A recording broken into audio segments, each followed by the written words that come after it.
Sunday. What a Sunday it is, too. Sunday. You brothers. just need the edge. Who would have thought that a Myles Monday thing, which we started quite a while back, would morph into first you obviously starting the Myles B show and doing your podcast thing. Right. And then now we're just like, okay, 2 times a week or so, we're going to get together and it's a collab. Isn't that what the hip hop? It's a collab. We're way too old to be talking hip, man. I know. You know I don't speak Spanish. Yeah. Well, right. We've made it 3 episodes in so We far, have. so we're doing something right. And I only guess. one of us have cursed. Well, at least on our individual shows, obviously we do whatever. On the collab show, I've made a promise to Myles that my potty mouth that some of you might be used to me when I'm on a solo tip, I try to keep it clean. And it's I can be funny, kind of, I guess, without saying bad words. You did really good. I really last did, episode. honestly. I was proud of you. I'm the one Honestly. that slipped up, which is you're crazy. you're the one that's got control. Like Myles has the controls. I'm just like just bugging in from the St. Louis. Myles has control. Like he's got the board, sound effects, all the other stuff. All kind of craziness going on over here. Let's run some numbers before we talk about the game, because I always like kind of doing this before we seg into Colts football and do a recap of what a crazy game. Because again, everybody out here watches Kansas City, obviously St. Louis. So that's what gets TV preference out here, unfortunately. And yes, I'm too cheap to buy Peacock, Paramount, whatever they call it, because it's just the way I am. So anyway, now I'm going to throw some numbers out, and I'm going to see if you could tell me who this is. Okay? All right. This person makes $1.60 a second, makes $96 a minute, makes $5,742 an hour, makes $137,000 a day. Who am I talking about? Jeff Bezos. No. Patrick Mahomes, dude. Patrick Mahomes. They did a contract breakdown, okay? 10 years, $503 million. Each year, $50 million. One day of work, $137,000. 1 hour is $5,000. 1 minute is 96, and 1 second is $1.60. $1.60 a second. Could you imagine? How insane is that? I wouldn't mind. What are you I making? wouldn't mind it. That's $1.60 a for second, sure, man. Goodness gracious, dude! Think like how much we'd get paid for the multiple seconds. We wouldn't be cutting the show short. That's for sure. No. We'd be talking forever, like we almost could have did the other day. Let I me know, throw some right? other numbers out at you. Could you imagine? Okay, I'm gonna see if you can guess these numbers. I'm just gonna read off 4 numbers, kind of like almost like a bingo, and tell me what significance they have. Ready? Okay. Hit me. 42. It's almost like hike. 42, 6, 70, 20. 42, 6, 70, 20. Yeah, I'm like stumping you. Ooh, that's tough. Is this sports related again? Yes. Because you are the guru. Whew, man.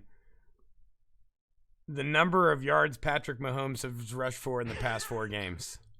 No, we all seen this. We talked about it before. Final score of the Oregon-Colorado game, 42-6. What happened at prime time? I don't know. I didn't get to watch it, but I was seeing the time. updates, and it was bad because they didn't even score until the 4th quarter. That 6 points came brutal. late. It was brutal. And then they had like this mascot that said "Time's Up" or whatever. The Oregon, like they did not mess around. Could you imagine living in Denver? Because you already have, Colorado's, weed's legal, so you already have a little bit to kill the pain there. So then they got that to deal with. So they're like, wait a minute, 42-6, man, we got shellacked. Okay, I see where this is heading now. You know where I'm going. And then you like, okay, well maybe we'll do better on the professional side of things. Miami goes in there and whoops them 70-20. Could you imagine? Points. To 20. 70 points, 70-20. So 20 is a respectable amount to put on the board, but allowing 70? 70? 70? That's disrespectful. Gosh. Like, could you imagine being a sports fan in Colorado and both your teams just get shellacked? I mean, the Broncos aren't that good, but I mean, they're still an NFL team. Like, to allow 70 points, and the record is 73. So, I mean, if Miami really wanted to, they could have broken the record. But I mean, 70 points is just absolutely absurd. A 50-point difference. I mean, it's not as big a difference as Colorado, Oregon, but still, it's just, what do you do? Like, what goes on in that locker room when they get back? Could you imagine? Like, what happened? Like, what happens there? I don't know. And there's two sides of that coin. Like, everybody was kind of interested in seeing if Miami was a fluke early or not. And again, it's the Broncos. They're not one of the best teams in the league. They're probably in the bottom 5 or 6 teams in the league anyway. But doing that to any NFL team, that immediately puts you on the radar. It has to. And then, I mean, Kansas City just came out and shellacked Chicago too. Oh yeah. Well, I mean, I'm seeing a lot of people are mad about Chicago. I'm seeing there's a lot of people are calling for some changes up there in the Windy City, and yeah, it's not pretty, man. I mean, right? The Chiefs won 41-10, but when I stopped watching, it was 41-0. So those 10 points came in junk time. I mean, the game was already over. I mean, it was a weird day in the NFL today. I mean, the Cardinals beat the Cowboys. Who beat the Cowboys? The Cardinals. Arizona? Really? Yeah. They won a game. Like, unbelievable. Like, how did that happen? But they beat the Cowboys by 12. Like, wow. It was just a weird day in the NFL today, man. It was one of those days where, like, the Colts beat the Ravens. I know. Like, that's not supposed to happen. It's not supposed to happen. So has the team proven that they can keep it together without Anthony Richardson, without Ryan Kelly, because of the whole concussion thing? So have they proven now that they can do it without these? I mean, obviously not permanently, but in a pinch, they can make some plays and make things happen. Yeah, I mean, 100%. I mean, now bear in mind, Baltimore had 7 starters out as well, so they were skimping as well. Maybe it was 6 because Jadeveon Clowney ended up playing. But either way, they still had a lot of their main roster players were out. So I mean, there's always that grain of salt. But you went into Baltimore, and that was a great game. I mean, it was a tough-nosed game, and like, with 2 minutes and 3 seconds left to go, you take a safety and you have to have a pooch punt. Ideally, they filled the punt, they run around until the 2-minute warning, and then if you're lucky with only one timeout left, you might have 30 or 40 seconds left. But for some known reason, the guy calls a fair catch on the pooch punt, and then the Colts play incredible defense for 2 downs, and then on the 3rd down, Baltimore gets a flag, which in effect stops the clock without the Colts using a timeout. Now, all of a sudden, the Colts have the ball back with 1 minute and 48 seconds left, like 15 seconds after they had taken the safety, and everybody's like, oh, that's the game. It's over. It should have been, but that's why you keep playing, man. And, I mean, Matt Gay, wow, what a day for him. Matt Gay, here's a guy, 40.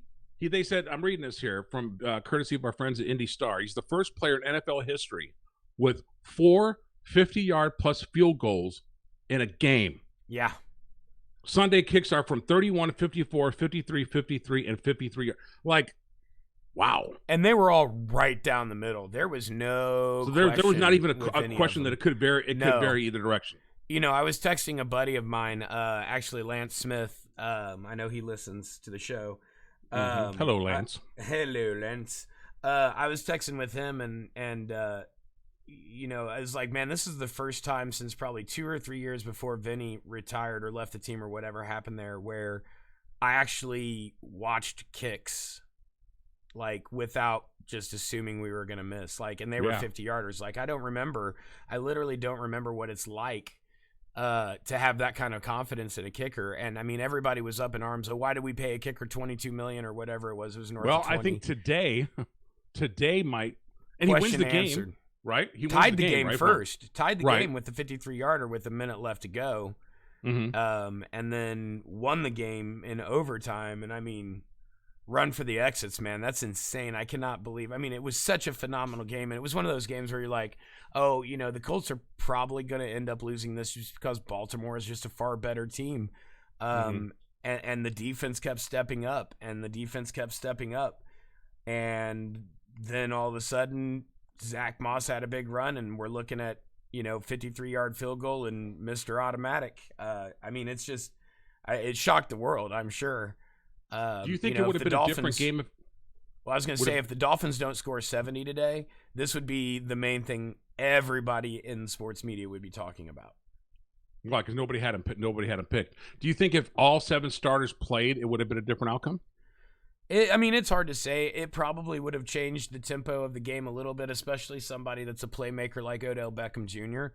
But the thing is a lot of the reason the Colts were in the position they were in was how aggressive the defense was in the first half, forcing 3 fumbles, recovering 2.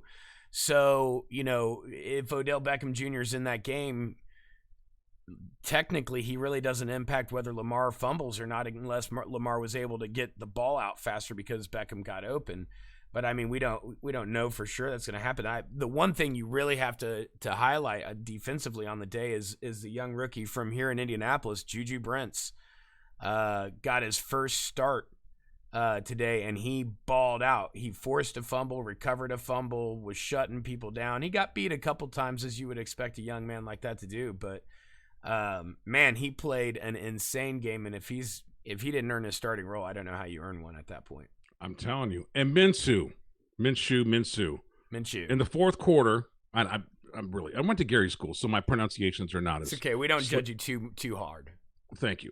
Okay, I'm reading here. In the fourth quarter of the Colts game, 22-19, overtime win against Baltimore. I guess he stepped out of the back of the end zone while dropping back to pass. So could that have really screwed things up had we have not, that's the safety I was talking about with 2 minutes and 3 seconds left to go. And I mean, ultimately, you should have the awareness and not make that play, but he shouldn't have been in that position. It was preceded by a really bad punt return decision by Isaiah McKenzie. He let the ball go over his head, and it bounced down to the 1 instead of fair catching it at the 14. That's a tough position to be in, to have to drive 99 yards to win a football game. And, Gardner should have had that spatial awareness, as far as the back. But you've seen all kinds of quarterbacks, big-time names, guys like Joe Burrow, guys like Josh Allen. Everybody does it. It happens, right. Especially when you got a big 300-pounder screaming at you, waving, like I'd probably step out of the back of the end zone too. Yeah, I'd bounce. I'd be like, man, you ain't getting me today. No, I'll go. Nope. No, you're not. Nope. It's like going down into that porta potty from Wednesday. Ain't gonna happen, man. Dude, I actually saw the picture of that, man. Nah. The Nope. more I thought about it, nope, man, no. No. Nope. We can't. And it's that same nope. If I've got a big 300-pounder, like screaming Sparta, like while he's running at me. So you think when Anthony Richardson returns next week, which I'm sure he will. Let's hope. And, he should. And Ryan Kelly. Now, what do you think happens in next week? Who are we playing next week, and what do you see there? Do you see a more tighter dynamic after today because of having to play without those two, or you think it's going to be just going to be business as usual? It should be business as usual. There's no reason that it shouldn't be, because there were so many aspects of the game. I mean, Gardner had a good game. He was 27 for 44 for 227 yards and a touchdown, no turnovers. Right? So he was solid. I mean, that's what I was saying when we were talking about him last week. He is as solid of a backup as you can get. He's not a guy you want to put all the chips in his bag for the whole season. Like the rotating ones we had with the Colts a couple years ago when they were just literally, it's almost like they were doing coin tosses over there on 56th Street to figure out who was going to play the role after Andrew Luck exited. So I think we found our groove with this Richardson guy, you think? I mean, well, Richardson, he's only really played a game and a quarter. I mean, but Minshew was in the groove today. But here's the thing. He's still a backup. He's not your long-term solution. Anthony Richardson is. But what's really going to get interesting here as the season goes on is I believe that this game changes the trajectory of the team for the season. And, that's kind of a really deep subject, so I'll kind of keep it high. But, we've all had low expectations for this year. All this year was for us is get Anthony Richardson some in-game action, because the dude's only played 13 games in college, right? Get him some real-life NFL action, see improvement from week to week, and, then, at the end of the season, you can see where the need is and what. But that plan doesn't include beating Baltimore. Yes, you Yeah. beat the Texans. You should beat the Texans. They're awful, but you know, you beat Baltimore, and in the tough nosed fashion where your defense dominated the way that they did, and your kicker really was.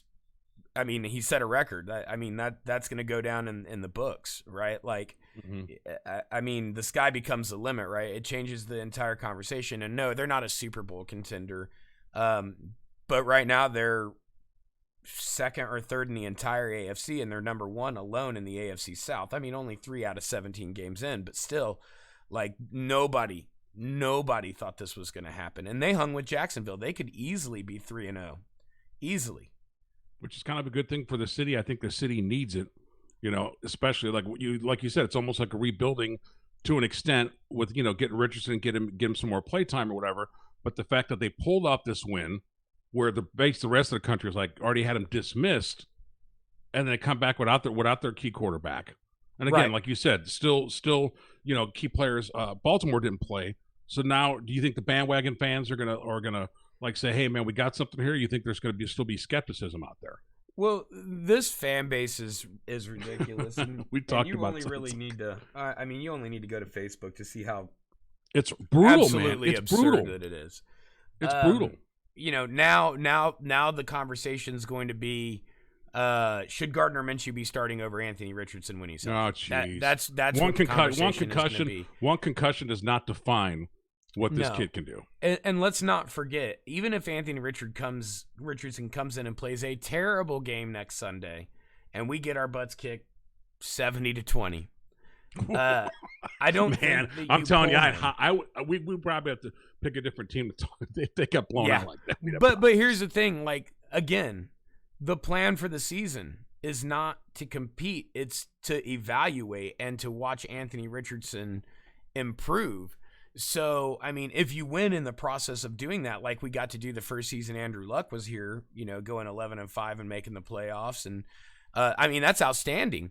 That's the ultimate goal, but like that's not the mission right now. Or the expectation currently. So, there is no quarterback controversy.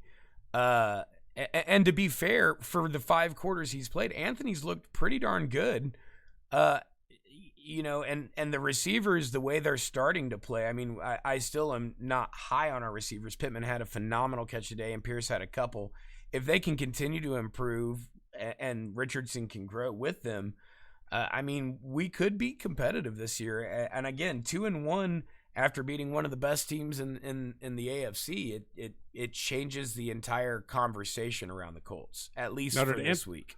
Did Anthony travel with the team, or did he stay home? Yeah, he was there. They showed him on the sideline. So do you think he's like sitting on the sidelines going, okay, do you think that fires him up to see the rally of this team and see how Minshew got it done? Do you think that changes his – Wouldn't you? I'm sure it fires him up, but it's not from a jealousy standpoint. Like, he's a good dude and a team player, and he and Minshew are really tight, and he knows it's his job. Even if for some reason Minshew ends up being the starter for the rest of the season, whether it's by injury or management's like, hey, we're rolling with Minshew because he's doing well, or whatever the case may be, this is Anthony Richardson's team, whether it's in 2023 or 2024. So he knows that. He has a lot to learn. He and Minshew, they were working out together before Anthony was even drafted by the Colts, right? So they already have a built-in relationship. I think he's fired up because he loves his team and loves to see the wins, and he's a competitive guy, so it sets the bar high for him, and he knows what he needs to accomplish. He's not gonna be like Edgerrin, where he lives in. Because remember, years ago, Edgerin's like, yeah, I live in Florida, but I work in Indianapolis. Is he living out here now? Has he set up shop out there? Does anybody know? Yeah, he moved his whole family here. His mom's here. His brother is a football quarterback superstar at Westfield, I think. Oh, nice. Okay. As a matter of fact, last week I think he was at one of his brother's football games, a Westfield game last week. Nice. So looking ahead, next week, playing at Lucas Oil, I'm assuming because of the time, because Rams are not going to play no noon game because that'd be like 9 o'clock or 8 o'clock in the morning. It's a 1 p.m. game. Oh, I'm sorry, 1 p.m. because again I'm on Central. Yep. So it is a normal time game. Yeah. normal time game. So, Mm-hmm. looking ahead, what are the Rams doing? What do you think they have to figure out? I mean, I haven't even looked at anything the Rams have been doing to know if that's going to be something that's going to be a challenge or something that the progress they've been making should just go ahead and continue on it and hopefully get a win there. Well, the Rams are one of those teams. They're really interesting in that there could be a couple of different products that you see. I mean, they're 1-1, and I believe I don't know if they've played today or not. I haven't really kept up on them today. I think they might even play tonight or tomorrow night. That being Sunday. So, but they're 1-1 coming into when we record this show. So, again, they won the Super Bowl a couple years ago, right? Like, they went out and spent millions of billions of dollars on all of the people. Interestingly enough, they traded away Cam Akers, their star running back, because there were issues. Apparently, and you'll get a good kick out of this. Apparently, allegedly, Sean McVay, who is the coach of the Rams, had him traded because someone heard him say that he wanted to smash Sean McVay's wife, who, by the way, I mean, she's hot. So, like, bro, so everybody in that locker room wants him to smash, bro. Everybody in that locker room. And I like how you kept it clean without. Right, yeah, exactly. Because we would have said completely other. Because I'll tell you this on a sidebar: everybody in St. Louis hates the Rams. Just so mean, but we got. I mean, St. Louis got a pretty big chunk of money. Now those idiots in office are trying to figure out where the money's supposed to go. I mean, I don't know. Do you try to if they get the roads fixed or whatever? I mean, people, you got this big dome now that's cool with XFL or whatever, and that's done okay, but like they hate, like, you can't even, it's a forbidden topic here in the metro area because of I bet them pulling up shop. It's I mean, and then basically they abandoned the city. I mean, people can also say that about Indianapolis when Senior moved from Baltimore to Indianapolis. Oh, that's definitely still a thing. I mean, they all hate the Colts here. I mean, you could see the signs in the crowd, like, bruh, that was 40 years ago. Like, people grudge, man. People, goodness gracious, your dad wasn't even born when this happened. For some of these people that are out there with signs, like, and they're all mad. They're, like you said, they're the bandwagon fans. But my buddy, who's he was like Rams fan club, all this other stuff, and they've got all this money, and then they put together a committee on what to do with the money. It's like, you guys got handed this money. There's still a lot of things that got to be fixed, and I'm not trying to get on a politics kick. Take the money, get some things fixed. So it looks like you're doing something. You guys should already had a plan for this one. They bailed out of the city, and you know this lawsuit was going to start. You know what I mean? Y'all should have had, like, the Christmas list ready to go. So as soon as they win the lawsuit, start writing checks, start getting things fixed. Now we're like, oh, I don't know, we're going to do this. Come on now. There's some roads that are not doing the best shape. Come on, man. You can't. Come on. Yeah, I don't even want to there get started. about a year ago, and it wasn't pretty in a lot of spots. It's not pretty. Like, you can go to Ballpark Village. Love Ballpark Village. And it's really is cool. Great. You go you go up like Pine Street, 2 blocks away, man. And it's any neighborhood. We talked about this like that. So I'm just hoping. When I thought about the Rams, I'm like, God, man, people hate the Rams. So I personally, of course, will always cheer for the Colts, and even more so if they really do. They have a chance of beating the Rams, I guess, is the question. Yeah, I mean, the thing is even if they lost today, the Rams could be a W on the schedule. Again, it depends on which Rams team shows up. They have some extremely talented guys. They have possibly the best defensive lineman in the game, in Aaron Donald. I mean, Matt Stafford was insane a couple years ago, but he hasn't been the same, the last year and a half now. So, but now they don't have Cam Akers. They don't have Odell Beckham Jr. because he's obviously with the Ravens.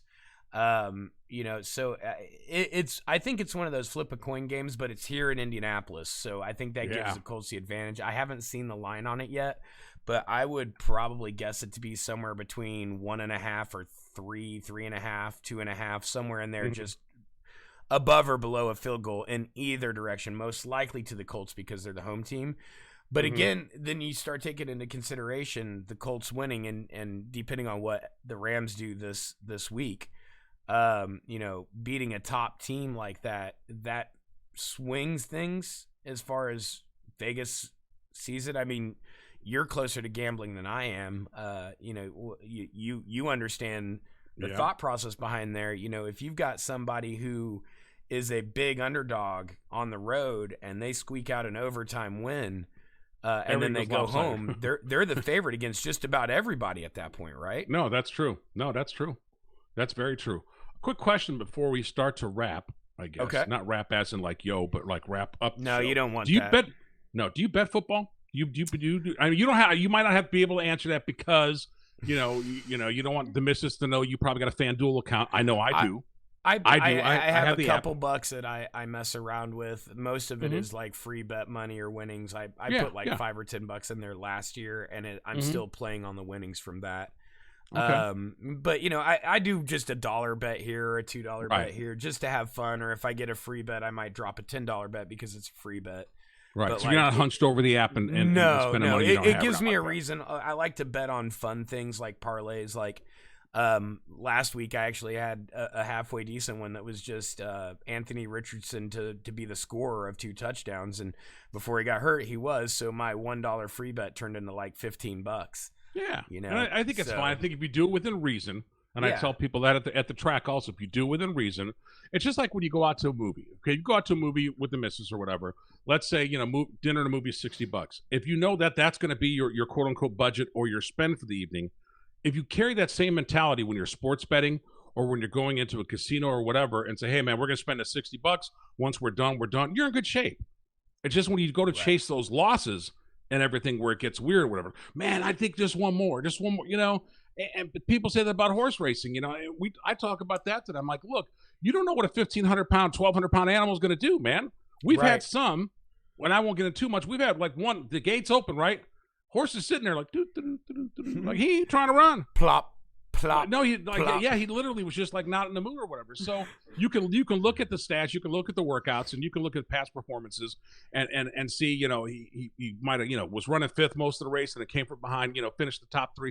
You just don't know. And I think if you have that mentality, like I said, whether you're betting sports or whatever, I think if you have the mentality that, not anything's rigged or whatever, and you do like you do for recreational, for fun, I think it's cool. And as long as you have a FanDuel account, that contributes to my 401k, we're good. We're good. FanDuel, you don't have to tell me if you do. FanDuel, that is the B Brothers Show at gmail.com. Yes. I'm sure I tell my boss probably listening, like, hey, I will not confirm or deny what service that I currently use. And I know there's DraftKings is really big, but I think really the 2 big ones are DraftKings and FanDuel. I mean, MGM's pretty decent too. I don't use that one. But those are the 2 big ones that are that are putting their names on races and sports venues. Their name, the track's name, it went from they still call it they call it FanDuel Sportsbook and Horse Racing. That's what it is. People still know it's Fairmount Park, but it's fair. It's and I think the branding and stuff is in there. And I got the app. I do a little bit here and there. I put it this way: I do better with horses than I do football. That I will confirm. I had most of my success in the NBA playoffs. Really? Yeah. Nice. Again, betting some real off the wall parlays that should never shake out, but you only put a small amount on it, and then you jump for joy over $8.27. That's what you do. I do that same thing on a penny slot machine. It's like it'll be making a bunch of noise and it'll be ringing up. Oh man, this is cool. Hey, you won $3.62. Because it's counting all these. It's making the sound effects and everything. And you think you're a baller. Like, dude, you're on the penny slot machine. You only put $20 in that son of a gun. What did you really think was going to happen? Oh, I got $3. Love a jump. Even when I'm down to 1 penny, I still print voucher just because I want to waste paper. That's the kind of guy I am. Paper you printed on. I am. Paper I print on. It'll say balance like 2 cents. Would you like to print a voucher? Yes, I would. I would like to waste paper because I just wasted $20 because your machines are tight. So I want to waste paper. All right. Prediction on the final score for Sunday: Colts and the Rams at Lucas Oil Stadium. Game time in Myles land is 1 p.m. Game time in Alex's land is noon because of the time difference. What's your prediction of a score? Whew, that's a tough one. I'm going to assume that Richardson's going to be in the game. I think that the Colts run away with this one, to be honest with you, because you haven't talked like that in a while. No, the question for me in this game is, the Rams have a pretty good defense. I'm not scared of their offense with our defense, and maybe I'm wrong there. Maybe I regret saying that, but minus 2 or 3 plays a game, our defense has been just shutting folks down, and like they're getting better and they're getting tighter and they're getting faster and their decision making is getting better each game. It's here in Indy. If Richardson is back, that place is going to be bananas. They might as well open the roof because it's going to get blown off. But here's the thing. If Richardson isn't back and it's Minshew, they might as well open the roof because that crowd is going to blow the roof off. Do you understand, like, these Colts fans, I mean, they're like a high schooler on prom night. Like, you talk about pent up, right? We've been in hell for 5 years minimum. Yeah. Oh, and exactly. Realistically, even longer than that, even though there was some success. We've been in hell for 10 or 11 years since we watched the sheriff ride off into the sunset to Denver. Yep. Sitting on that plane, circling around the city, trying to get that retirement going on. It gets up. Yeah, man. So I'm going to go out. I'm going to go out to Colorado. So this is a huge win to celebrate. So that crowd is going to be rocking. And the big thing that the Colts are going to need to do is make sure they keep that crowd rocking, right? Yeah. Can't let the Rams get off to a fast start. Can't let the Rams go on a big run at any given point. Got to have control and keep the crowd in the game from the moment it starts. Because as fickle as the fans are in Indianapolis, man, you ain't lying. There are few crowds louder when they're turned on. I mean, like, you've got your 12th man in Seattle, right? Kansas City's pretty raucous. Oakland's pretty raucous. But, like, I mean, bro, how many times when you were the DJ for the Indianapolis Colts did you get accused of piping in crowd I'm noise? telling you, they literally, back when we were at the RCA Dome, you know, there was a controversy, and they literally went through my equipment. They really thought I was playing like, all, dude. I mean, I'm sitting there going, it happened at the Luke too. Yeah, it happened to Luke, and I'm like, and dude, I literally hand to God, put that hand up. Hand to God. Alex Bodo, did you at any given point for the Indianapolis Colts pump through crowd volume? Never.